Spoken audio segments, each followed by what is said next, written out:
For Your Money is brought to you by NelsonCorp Wealth Management. It's now time for Your Money. We're joined by David Nelson, CEO of NelsonCorp Wealth Management. Welcome back, David.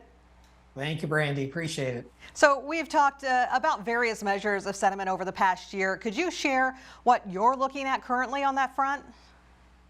So sentiment, I should probably start there. And sentiment is kind of a fancy way of saying how people are feeling about something. And the one we're going to discuss today looks at business sentiment. And so what we find is that it's improved some as far as the sentiment, as far as pertaining to kind of how companies are viewing tomorrow. But the concerning part is when we look at the data as far as out 3 months and 6 months, as far as spending, as far as what they're wanting to do and planning on doing, number one, and number two, as far as hiring.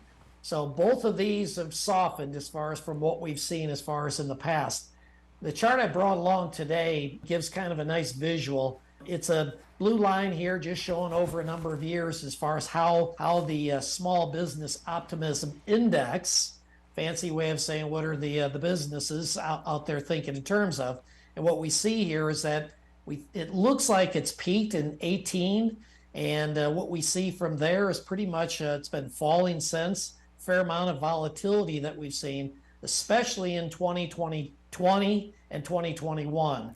And so again, these are things to be aware of, and certainly not when we see optimism as far as moving as quickly as it has in recent times here, it's certainly something to pay attention to. Okay, so what does this mean for viewers looking to put investment dollars to work?